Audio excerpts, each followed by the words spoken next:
Yeah, I am an elves and swords kind of guy for whatever Same, reason. same, man. The Like only other Marvel. genre that really grabs me is zombie apocalypse. I actually taught a history of zombie cinema class. I've taught two classes on Dungeons and Dragons and one class on zombie cinema Huh. at my local library and was paid to do so. Oh, that's dope. I want to do that. I want to. My whole goal in life is to get people to pay me for my opinions about Dungeons and Dragons. That's the ultimate goal. Like, screw teaching or like being a professor. Welcome back to the show, everybody. I'm one of your hosts, Chrispy, and with me, like always, is Carl, my co-host. Hello, everybody. Ron could not be here today because of an unfortunate Yeti hunting accident. Now, I don't know what's going on with Ron. He's ill. I do know that. So that sucks. Everyone, thoughts and prayers for Ron. I kind of want to, like, every time if Ron misses a show, just come up with some new ridiculous, like, excuse for why he's not here. Recovering from level drain. That's pretty good. Carl, let's just super briefly, what have you been up to since the last show? Oh, I got to play with DM Crafty again. Nice. I played basic D&D at a local game store, DM Crafty, with some of the same people I got to play with at Arkansas RPG Con. It was a lot of fun. That's awesome, man. Like, yeah, like his 3D terrain was amazing to see. Again, those photos are up on our Facebook page, uploaded by Carl, for Arkansas RPG Con. And as for me, my 5e game has become weekly. We just added a 5th player to it. We're playing through Horde of the Dragon Queen right now. And 3 out of my 5 party members are incapacitated. Ended up accidentally killing them. I wasn't even trying to. It just kind of happened. And, of course, the holidays are coming up soon. So this is the week of Thanksgiving. It is Monday now. So I should have this up for you guys as a nice Black Friday treat. Or Black Saturday. Actually, what's the color that is associated with Saturday? Is it still black? Is it just like a black weekend? I know there's Black Friday and there's Cyber Monday. Yeah, Cyber Monday is when you jack into the Matrix and Neo's there and he's like, I need deals. Lots of deals. Buy these curtains. I know feng shui. Oh! That's perfect. going to come up. That is going to come up absolutely perfect. Wonderful.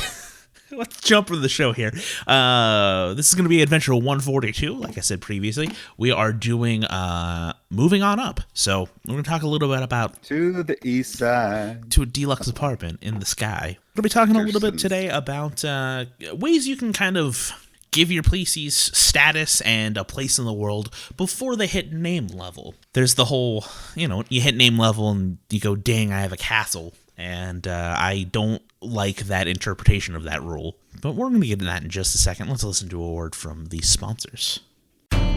If AD&D is number one, have we got a podcast for you? On the Roll for Initiative podcast, DMs Vince, Nick, and Matt. Hello, everybody. And DM Matt. Hello, everyone. Check out all things related to the game that Gary built. This is basically the module trying to get you to fight things when you shouldn't. Yeah, they basically taunt you. They're being playful. Yeah. They're being playful. Yeah. They feature old and new modules, supplements, musings on rules, advice on DMing a game, and occasionally feature new writers and classic creators of all things 1E. And think of it this way. Number appearing, 2 to 12. 12 demigods hanging out together? Yes, but the Green Man has nothing underneath him as a classification. 0. No. Nothing. No. Just he's God of growth and abundance. We don't need to put down any other classification at all. We'll just give it to the Mudman. That's the Roll for Initiative podcast. You can find it on iTunes or at rfipodcast.com. So, you like AD&D 2nd Edition but no podcast to listen to? Guess what? We got the cure right here. I got a fever. And the only prescription is The Thaco's Hammer Podcast. You want me to put the hammer down? Join DMs Glenn, Brian, Corey, and Full On Gamer as they discuss, debate, and review the world of 2nd Edition AD. Yes. Go here. Give me a gin. Yeah, that's DM Corey ordering drinks. Sorry, girlfriend's getting gin. Rules, modules, supplements, clones, everything 2E is fair game. Someone lied to you, and there's an opposed roll, and, oh, they won, so you believe the lie. I know, but I don't, because I, the player, know that they lied to me. But you, the character, have to act like you take the lie. So listen into a podcast where number 2 is number 1. The Thakos Hammer Podcast, the best damn second edition AD&D podcast ever. You'll find it on iTunes or at thakoshammer.info. Are you enjoying the show you're listening to right now? Want to help support the show? Why not head over to the Patreon site, patreon.com/WGP. That's patreon.com/WGP. And help support the network for as little as $1.50 a month. That's right, $1.50 a month goes a long way. Thank you.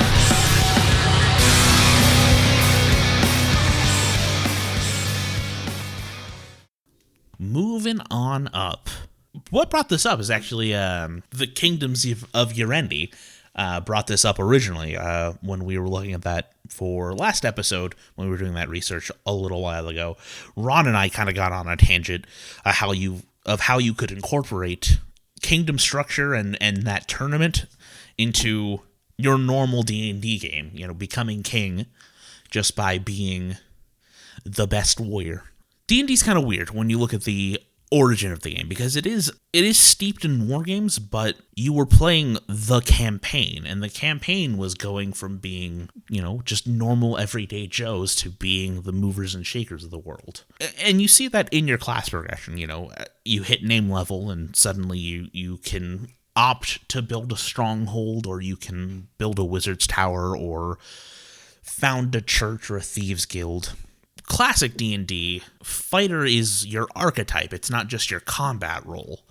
It is and it isn't. Class and career and archetype are weird, hard to explain nebulous things, but you can be a prince who's trying to reclaim his kingdom as a fighter, or you could be Robin Hood as a fighter, or you could be Conan as a fighter in basic D&D. Right.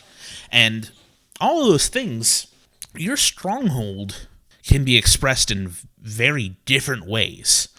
It could be, you could found your own country if you're the exiled prince. You could, start your band of merry men. There's a lot there, but it's very odd when you look at the rule and you go, oh, I hit 9th level. Now I get to build and found a town. So that might not be what you're doing. I think what's more interesting is giving players the option to sort of build into this gradually. And that's sort of the basis for the show today. I think that's the spirit of the rule. I think the idea is name level is really the level where you're famous. Mm-hmm. And I think that can be one of the more satisfying elements of an ongoing role-playing game, is becoming the legendary hero. And I think that's what draws us back to the role-playing game. And I feel this way about any serialized media.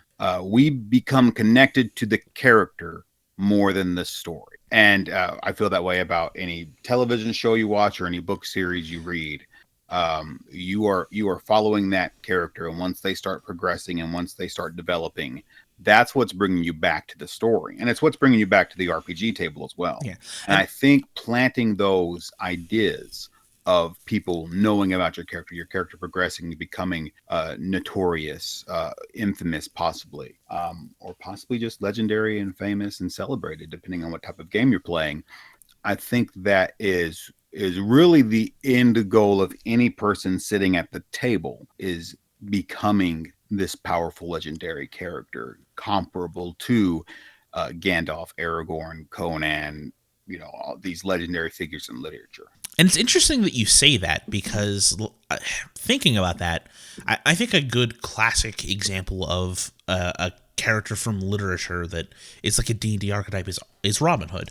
And I don't know the first thing about Robin Hood stories outside of the Kevin Costner movie, but I definitely know, I know what Robin Hood is about. I know the character Robin Hood, but I don't know anything about his adventures. And I think that's an interesting point. You're coming back for the character. That's actually really interesting, because I think that's a big thing. That's a grudge I have against modern play. I like to be a referee. I think you're also in the same boat, more than a storyteller. And modern games are set up to be all about having a story told to you. And I just want to be a clearly defined character who gets put in weird situations and let's see how I react. When I build a character, I don't think about mechanics. I don't think about their backstory. I don't think about what happened to them when they were 12 that caused them to become an adventurer, or their tragic backstory. I go, all right, this character acts this way in these moments, and that's my ace in the hole. If I need character motivation, I go, what would I do right now, and then play into that quirk. I agree.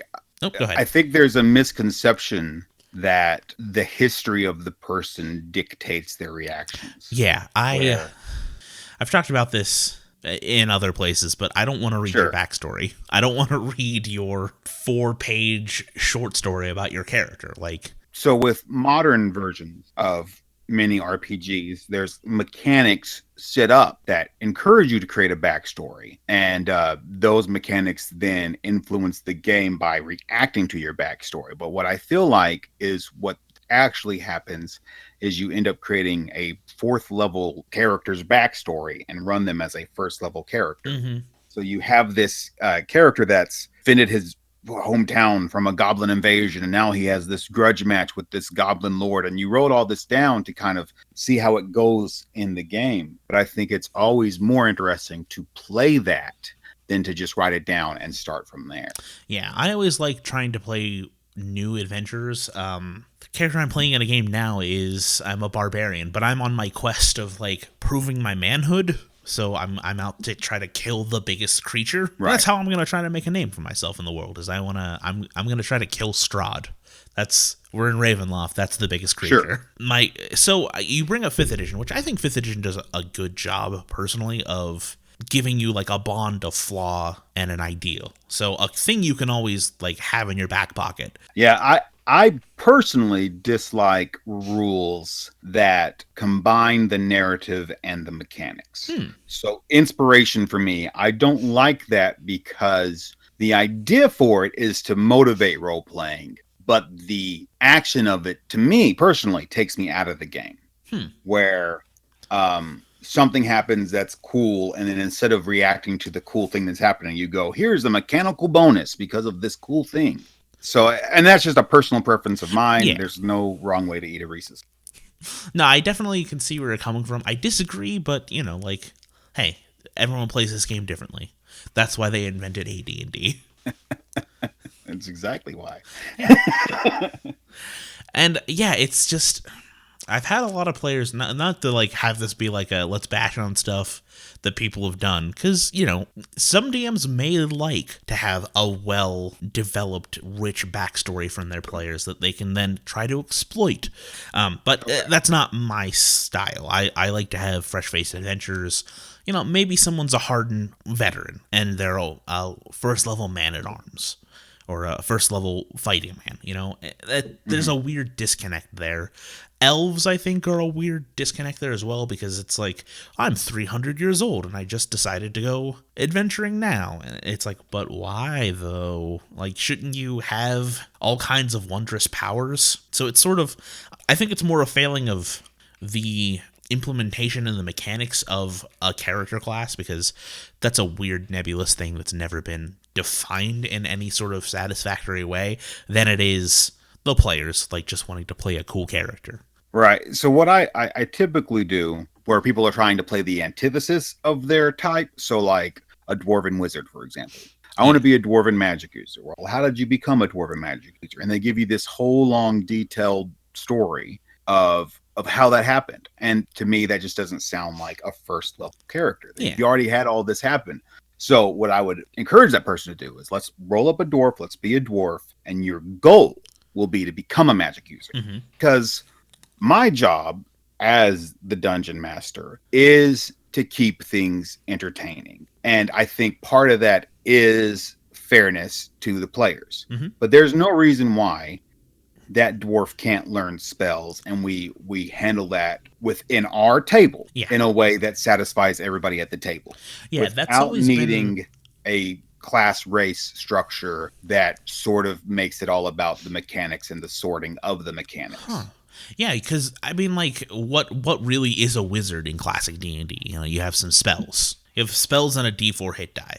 What's to stop? I mean, sure, there's plenty of game reasons to stop a dwarf from learning a spell, but I think that's what that player wants to do. It's fine. Like, I'm a stickler for very few things.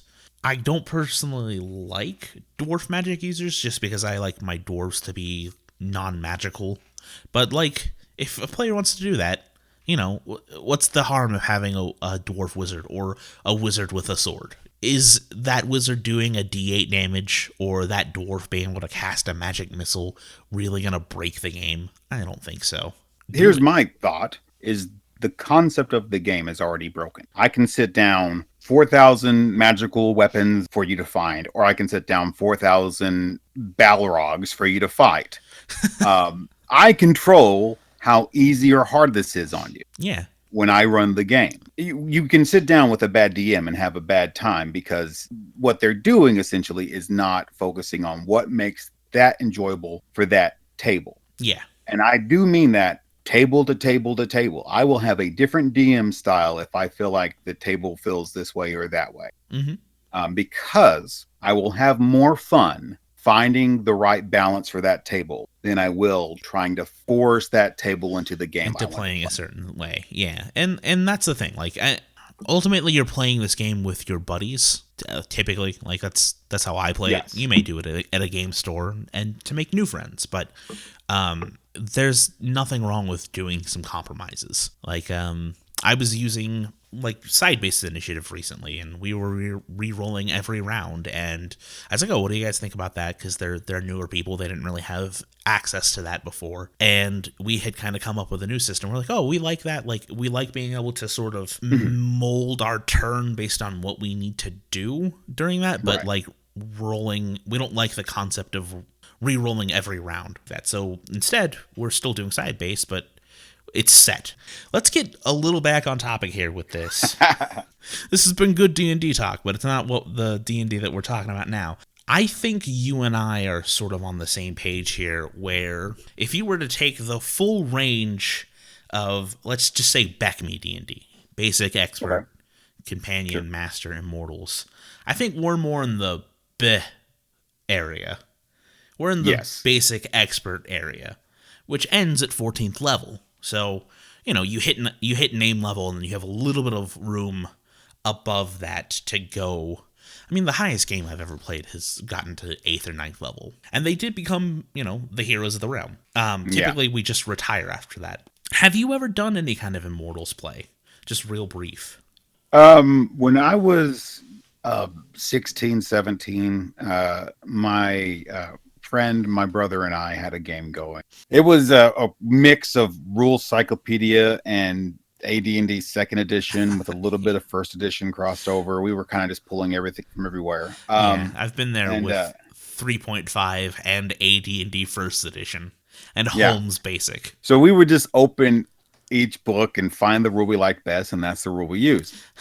We were essentially playing Immortals without we didn't have access to Wrath of Immortals or the Immortals box set. So we didn't know really that even existed, but we were, I mean, I want to say it was like we were writing down that we were like 50th level at that point. We would just keep the wheel going. I had a similar experience when I had like first learned how to play D&D at the lunch table in like freshman year. I brought what I remembered home to my group, like that, you know, to my group of friends who, you know, were a year younger than me or a year older than me. And we had like we're raising dragons and like just all kinds of weird stuff. Oh yeah, I mean, my brother had a wizard's tower for his wizard, and my best friend had an assassin's guild under his control, and we would hand wave, you know, wars, not just battles. Like, okay, this war happens, and you guys win, obviously. Yeah. So it took, you know, it's kind of just the escalation of the narrative. When you have a narrative based around gaining power, then the escalation has to be what can now challenge you and what can now challenge you. And you see this, so in Buffy the Vampire Slayer, you see this in that narrative where, okay, well, first it's a mean vampire. And then now it has to be even bigger and even bigger and even bigger and even bigger until it's like you're fighting gods. And then you're fighting the very first thing that was ever evil. And we experienced that too, where we had to introduce villains to kind of match the extremities of what we were thinking our characters were able to do. Okay. Yeah. That's interesting. That's really cool. We are the Immortal Edition, but I think we should do something with Immortals play at some point in the future. But I feel like there's a natural progression from going to first level to maybe 14th level. That's a lot of experience points where you retire characters once they hit name level. Unless you're playing like a Conan or a Warrior King where you still go out adventuring. I feel like that's kind of a natural, like, all right, well, these characters are done point. You've got your castle, you've got your Thieves Guild, you've become the Grand Shadow of Waterdeep, and your Guild of Were-Rats have sprung a crime spree amongst the countryside the likes have never been seen in 1,000 years since the hand of deception came, that sort of thing. But I don't think that needs to be the only way that a character gains status in the world. I don't think building a castle and being like, this is Bob the Fighter's town, it's named for our founder, Bob the Fighter. I don't think that should be the only way that your players sort of make their mark on the world. And I do think making your mark on the world is realistically what the game is all about. Like, yeah, it's about getting treasure, but like, what are you doing with it? Are you just hoarding it? That seems really dumb. Like, you could buy 75 magic swords. I think the way you do that in a game where it's not just about your title, but I think it's done through your relationships. Mm-hmm. So I think the way to handle that is to, first provide interesting non-player characters for them to interact with. Mm-hmm. Stuff that will drive the imagination. And create a world that exists with or without them. And what I mean by that is if everything requires their impetus to move forward, then the world is in a stasis that really the only focus point is them. Yeah. So they exist and the world doesn't. But if you make it to where, okay, well, we've been adventuring over here in Town for a while, and then we go to the mines that are in the north, and there's whole things have happened since you've been here, and this is what we're dealing with now, and you weren't here to help us, and it creates a structure to where they can find their place in a world instead of just them defining the world by their own actions. Yeah. I think the trap with that, the trap thinking is being like, oh, like every time the players do something else has to progress in the world. I think you can just sort of not really hand wave it, but if you know they're returning to the mines in the north, just as just a player tip, I guess, if you know that next session they return to the mines in the north and it's been 6 months since they've been there, I think just jotting down like, oh, like these are things that may have happened, instead of like keeping tabs on what else is going around in the world and sort of playing D&D with yourself. I mean, that's an interesting thing. They say that the DM's role is the best role because you get to play D&D more than anyone else. You get to play when everyone else isn't playing. But I don't know, I have a full-time job and like a girlfriend and like games I'm playing in. I don't have time to sit down and do that. No, I just make this show as it happens. Yeah, I figured you would, but like just to listeners out there who are maybe new to this concept, like the players weren't there. They don't need to know every detail. And I definitely agree. Mike Shea, who goes by Sly Flourish on Twitter to give a unsolicited shout out, wrote a book called The Lazy Dungeon Master, which, as I've said 1,000 million billion trillion quintillion times, I hate prepping. And his system is just go, all right, well, like think about what your 3 most important NPCs have been doing, and then jot that down, and then think about like maybe 1 to 3 evil NPCs and what have they done. And you can bring those things in and be like, oh, have you heard that Duke Mordred in the south has captured a clan of kobolds to be his foot soldiers, and has basically taken over I'm doing an NPC voice right now. Taken over the Dalelands. Oh, I did hear that, Farmer John. Oh, those poor people in the Dalelands, so far away south from us. You can do that kind of thing. Like, you don't need to necessarily advance the plot forward. But yeah, without the world moving around the players, the game kind of just feels like a computer RPG. The game is off when you're not in that area. They're just sitting there with a big yellow question mark above their head until you click exactly. on it. I was thinking more. And also, what I think is the more real you make the world, the more lived in you make it feel, the more meaningful the narrative becomes when they gain that respect. And I think that's what Name Level is about. Is it shows that you've earned the respect of the world around you. And that will matter more if the world around you has become this living, breathing thing you're interacting with, as opposed to this thing that you're making happen. And we made a note about that as well. It's a really weird, arbitrary 9th level because everyone's going to reach that point at different points with how experience points work. I think that you making a name for yourself and earning the respect and becoming a mover and shaker in this world should be a focus. It should be something that you talk about to your players before the game starts.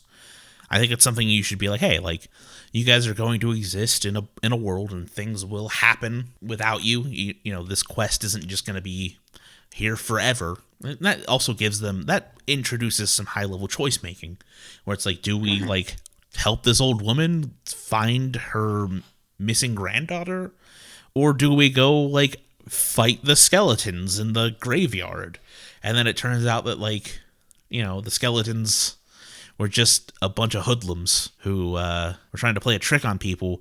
But, like, now that old woman's granddaughter is a werewolf and she's terrorizing the village. Introducing those concepts, I think, is important. And it also lets people know that they're not just on the never-ending adventure, which is my least favorite thing in D&D. Yeah. The point of planting these characters and these story points and these narratives is how they impact your player characters, because the narrative focus of a good game is on the player characters. Yes, it is.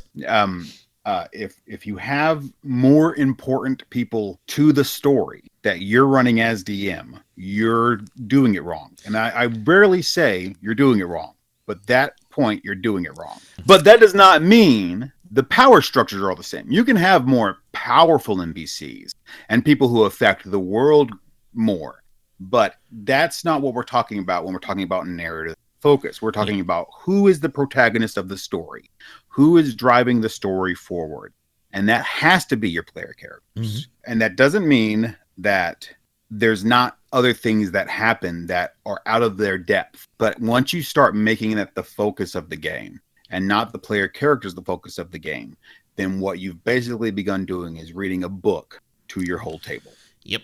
Yeah. If you're gonna just make your NPCs do everything or have them meet all your cool NPCs who are so cool with their bright, shiny armor and they did all these things a million years ago and look how cool they are, go write a book.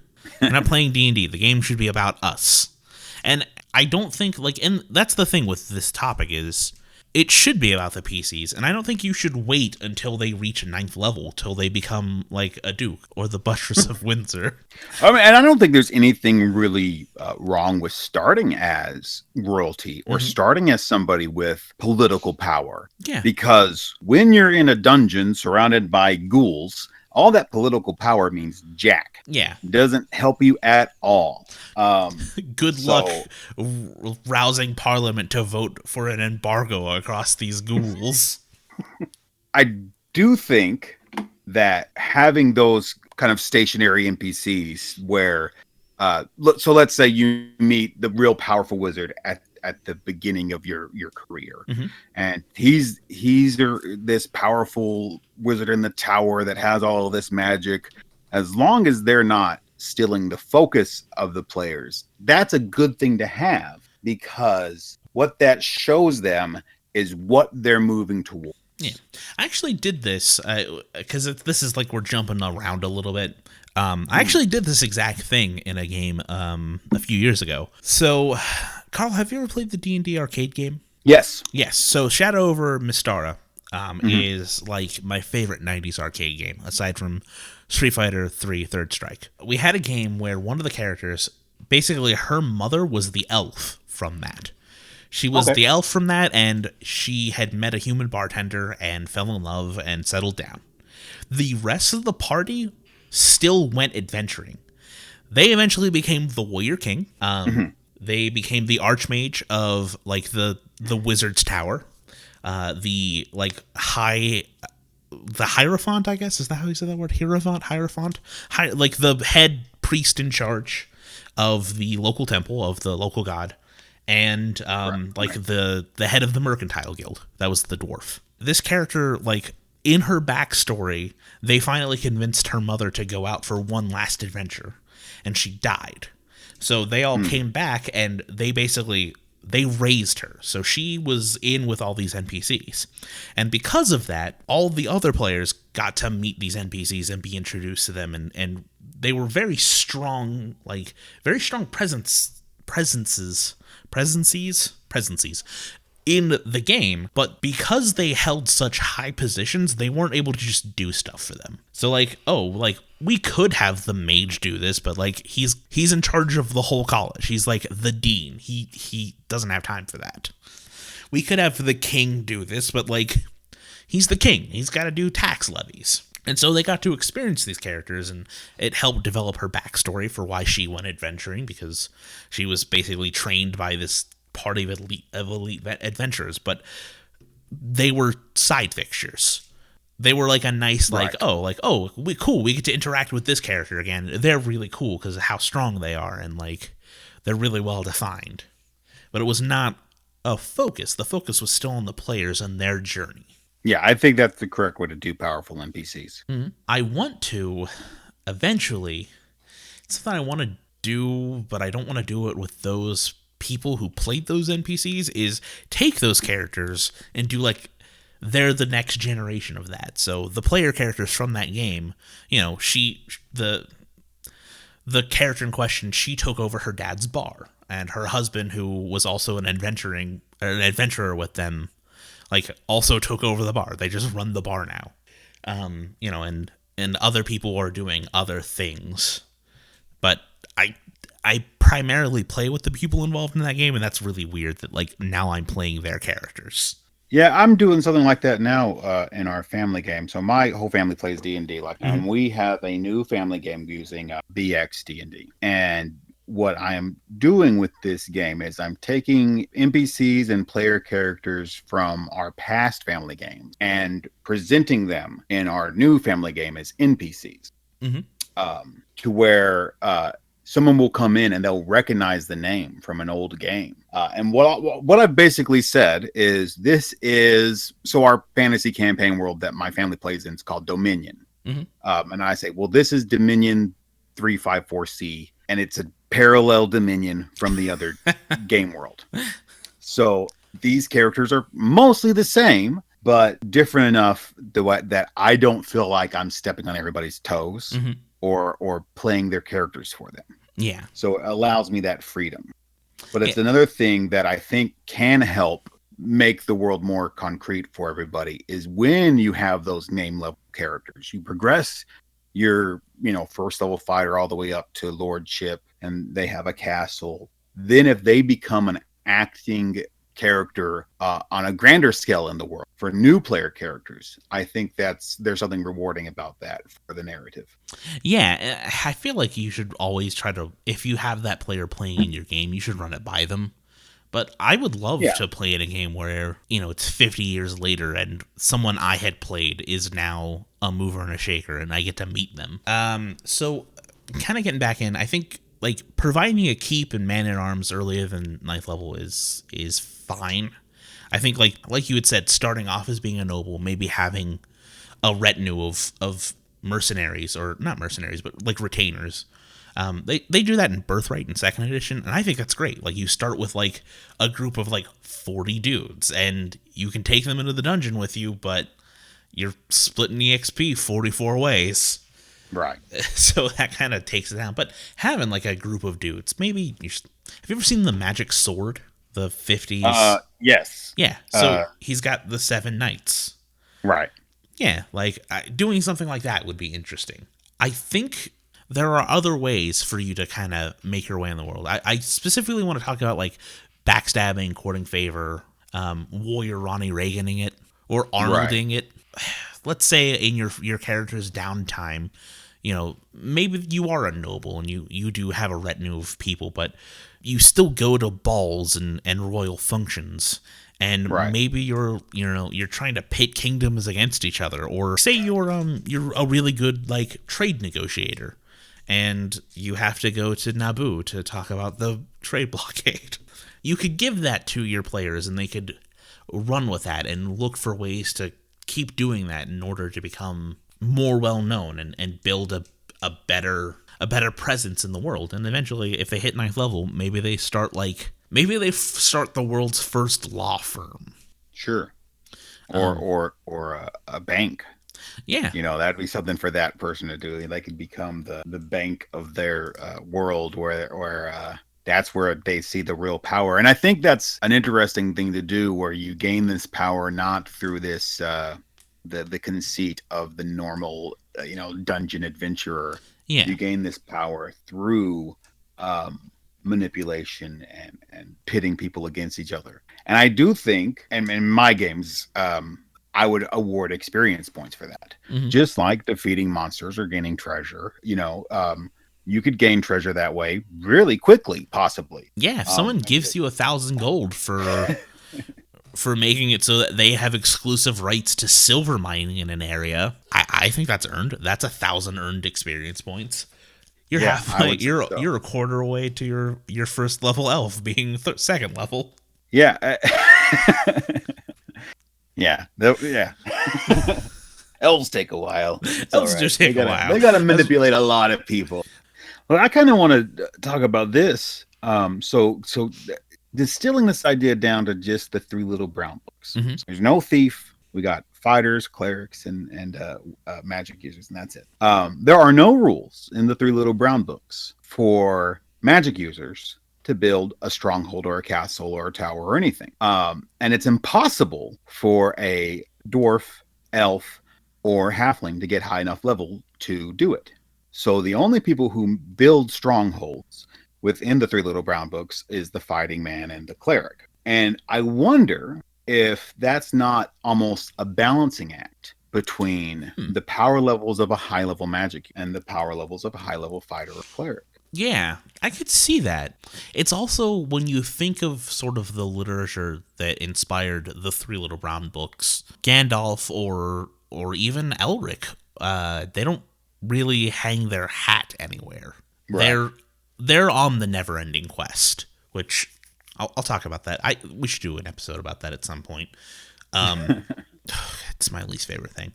Like Elric, he gets transported to multiverses where he like fights in a war where his side is all different versions of himself, or goes out banditing. Conan, who would be, I still stick to my guns that the way to make Conan in classic D&D is to not have a barbarian class. It's to be a fighter with a climb speed. He's the kind of guy who founds a kingdom.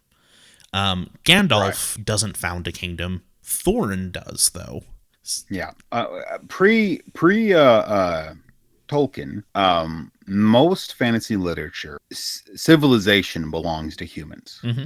I think that's a lot of the conceit there, is that the human fighter, the human cleric, these very founded in normalcy characters are the ones that progress and take part in civilization. Yeah. Even going way pre-Tolkien, something like Beowulf, where Beowulf, he has a kingdom because he becomes a very famous adventurer and warrior. Or even pre-Lord of the Rings Tolkien, Farmer Giles of Ham. Farmer Giles is just a normal dude. He finds a magic sword and enslaves a dragon and uses that dragon to become wildly rich and uses that dragon to protect his funds. That's not a wizard doing that. Merlin didn't have the kingdom. King Arthur did. I think you're correct on that like it may be a balancing act, because if you're playing an elven adventurer or playing a dwarven adventurer, I don't think your character is going to be an Elrond or a Thorin Oakenshield. I think you're gonna be a Gimli and a Legolas, where you're out for a grand romp across the realms. Yeah, you don't see any rules for that until Moldvay, and I'm not read up very well on AD&D at all, so there may exist rules for it in AD&D. What I want to point out in Moldvay that I think is funny. So halflings are limited to 8th level. So they don't technically reach name level ever. So it's it says in Moldvay, I'm reading it right now, anytime a halfling has enough money, he or she may build a stronghold. It's just a matter, if you got enough money, go for it. It continues, which may attract a whole community of halflings. Like, who cares? Like, yeah. You get a shire. You get a shire. And that's the kind of thing with like your influence changes over a handful of halflings, and that's it. And that's very Tolkien in that the shire really wasn't involved with the rest of the world. No, it was it was in Arnor, but like they didn't really do anything with the big folk.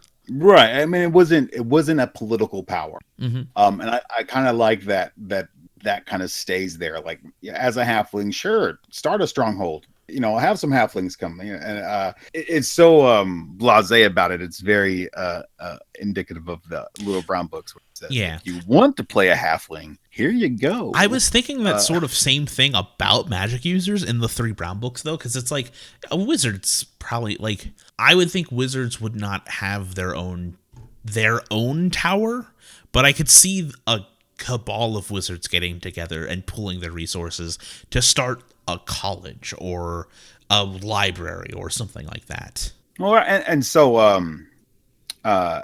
so back to Moldvay, where it goes on to say they can construct a tower and they will gain 1 to 6 apprentices of levels 1 to 3. So again, that's kind of like this balancing act where the high level fighter has an army, and that's kind of the power structure of being a high level fighter compared to the power structure of being a high level wizard is your magic skills. And you also get 1d6 1st through 3rd level wizards to help you out, but they're not really going to do much against an army. Now, and I will say, I'm not very familiar with Blackmore and on supplements to OD&D, and they may go over Elven strongholds and Dwarven strongholds and Wizard strongholds in those supplements, but I'm not super familiar with I'm also not super familiar with the further supplements as well. Like, I know that there are rules that exist in those things, but I'll be honest, I don't have an encyclopedic knowledge of it. It's something I should have looked at. I should have looked into that, actually. That would have been a really good thing, but I didn't. I failed you guys. It's what happened. Sorry. If you guys have any information about that, though, I mean, we'll probably look at this afterwards, but if there's anything you missed or any sort of ideas that you guys thought kind of coincide with what we're saying here today, you can always write us an email at questions@savorguide.info or talk to us on the forums at osrgaming.org. You can tweet us. We're in the Discord, the Wild Games Productions Discord. You can get that as well from osrgaming.org. I don't know. I guess we could also talk about marrying in to royalty. Now, so about that marrying into power stuff, is that kind of thing kind of comes with all of its own constraints on the player character. Once you've established that they have this familial life they need to work with and pay attention to, it brings it's kind of why in sequels a lot of times they ruin the happy ending they set up in the first story. Yeah, complacency is not dramatic. It's not like a good dramatic device. I guess I'll talk about this. Like I keep talking about the never-ending adventure. Right. So I hate that D&D characters exist in a world just to go. You're just on one big long camping trip, and you go from one place to the next, and you may sleep in like a hotel every once in a while, but you don't. There's nowhere you hang your hat. That's actually the basis for the next episode, which I'm titling "The Ties That Bind," is curtailing that, where you exist just to kill stuff and take their treasure or be on the quest. I love like downtime in RPGs where player characters talk to each other or talk to their NPCs or like do other things is my favorite thing. I hate the idea of you leave your house at 18 after getting home from the war and you just go and fight monsters until you either die or build a castle. I like the idea of like, oh, I went on an adventure, I made 14,000 gold. I'm going to, chill at home for a while, and then 6 months later, your buddy, the elf, comes through, and he's like, Darfin, that's your name in this instance. Sure. I heard a rumor of this magic sword being buried in this kingdom that was overtaken by a flood 4,000 years ago, and there may be lost treasure there. I think it would be worth the risk to investigate, and then you pack up and you go on the adventure and you're gone for 6 months to a year. You get all your stuff. If you survive, you come back, you start farming again, or living in your hut. And the Sackville Baggins I like having over. a base. Yeah. I like having a base of operations where my player characters return to. I like that to be the primary NPCs they interact with. I think that concept to me speaks more of the narrative construct of the hero's journey, where the hero's journey is somebody within a comfortable situation moves out of their comfortable situation, has an adventure, and returns to the situation, and it has changed in some form. Yeah. To me, I think what that allows is a known narrative construct that we know that our dwarf friend and our elf friend and these other people that we get along with are back at this place. So for my current family game, that's kind of become, there's a dwarven keep that's built into the side of a mountain. And it's a defensive keep that's also populated by a group of clerics from a religion of a healing god. And the reason that even came into existence is because they won a great battle together. And so that's where they end up keep going back to. That's become their base of operations. And there's lots of NPCs there that they all have interacted with and they have gotten to know that provide typically the next quest hook or the next bit of information. For me, I like the idea of having a place you return to, because like adventuring, I don't like the idea of adventure being your job. I like the idea of adventure being a thing. An adventure is a thing you do. You go on an adventure, and then you come home and your wife and kids are there and they missed you and they're happy to have you back. And then, a couple years later, your friends from out of town show up and you're super happy to see them. And you're like, hey, I got something to tell you. We finally found King Robadar's. I'm not very good at coming up with fantasy names on the fly, if you haven't noticed, listeners. We found King Robadar's treasure, and I've got the mules hired, I've got the carriages. Just say when, and we'll go and we'll grab it and come back, and you can afford to send young Timmy to wizard school. I know how expensive wizard school tuition is. That's what I like, and that I like the idea of players doing stuff besides adventuring. And I think having a family or marrying into royalty or having kids with a duchess, I'm attracted to that because it just cements that you're a part of this world, which is the whole goal of being name level. Bada bing, bada boom. We brought it around. Yeah, I think we've kind of exhausted this to the best of our ability. I'm sure there's some things we missed, like how do the supplements for Brown Book D&D handle these sort of things. And that's something I am going to look into actually after this, but there's a lot of different ways you can go outside of building a stronghold, tying your player characters to the world, which I think is the point of building that stronghold, and also kind of giving them status as they gain levels, like getting retainers or getting deeds and things like that, or building up to having name level be the end game. I've already given out our contact information again. If you have any questions, comments, or anything like that, you can write us in at questions@saveordie.info. And again, we're on Twitter, we're on social media. We've got forums at osrgaming.org. We have a Twitter account @SaveOrDieStaff. And, join the Discord. We've been getting some new people in there. I've noticed we've got some fresh blood, so it's been nice. And we actually, before we go, we do have another email here for you. This one came in just this morning, actually, so very fortuitous timing. But Carl, why don't you give that a read? Yeah, and I want to say, with all this ways to contact us, I love being corrected. I don't mind it at all. So if you feel there's something we've missed or something we didn't talk about or something we covered incorrectly, absolutely shoot it over to us, because to me, that's the most interesting thing about this conversation, is being able to learn more about this game's history. And that's what Daniel Boggs did. He sent us an email. And he said, "Hi, gentlemen, just listened to your podcast on the cleric and thought it best to alert you of some corrections. But let me say it was overall very enjoyable. Good job." Okay, the class was never called the Vampire Slayer class. It began as the village priest.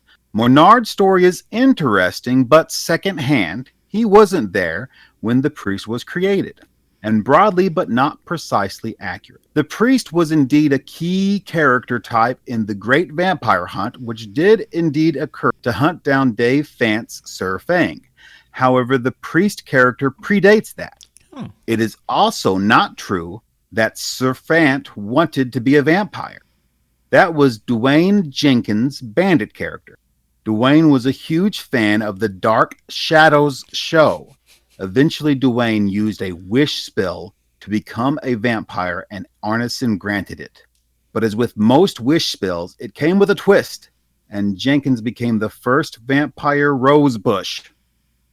Also, Mike Carr wasn't Father Carr, he was Mike Carr, the priest.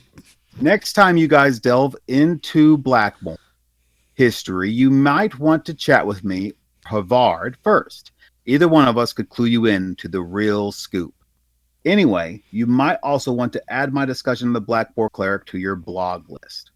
And he provides us his blog, which is bogswood.blogspot.com. And he has a blog on the Clerics of Blackmore, and he also has a blog on the history of turning undead.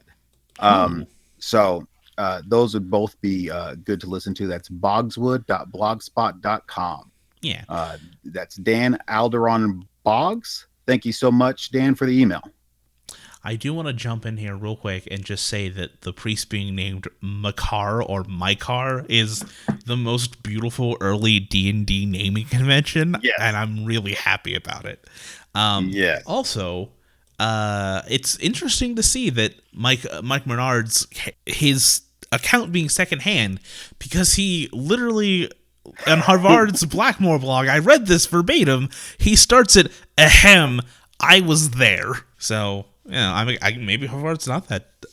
Maybe he's not that good of a source. I'm just saying, it's quote him saying stuff was there. It wasn't true. Now we gotta look like big dumb idiots on the internet. I plead the fifth on all of this. I think they're both fine gentlemen. Oh yeah, and definitely. I agree with both of them 100%. Yeah, I really like that you thank you, Dan, for that email. Like, I'm also glad to be wrong, because if you're wrong, you get to be right the next time. So I have no ego about being corrected. I really appreciate that you offered to let us use you as a resource. Actually, that's really, really handy. So thank you for reaching out to us. I want people to write emails about shows that weren't the Cleric episode. That's what I would like from you. That one has Tell us where we're wrong about everything else. Yeah. If you have any Kingdoms of Urendi knowledge that you can throw on us, I want to know more about that. like the Gazetteer series, I'm so excited to read more of them, because if that was the worst one, it was really good. But I think that's going to call it for tonight. Yeah.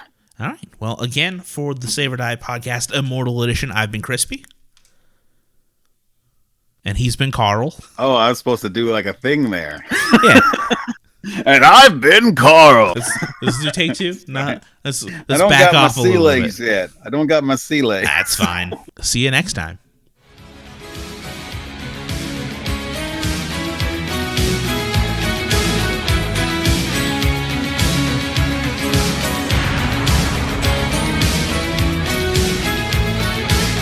Well, let me tell you something, brother. The Save or Die Podcast Immortal Edition is a production of Wild Games Productions, brother. It is produced for entertainment purposes only, Jack. All other uses are prohibited, dude. So be sure to visit them at saveordie.info for more information, brother. What you gonna do when the Save or Die Podcast runs wild on you? Ooh.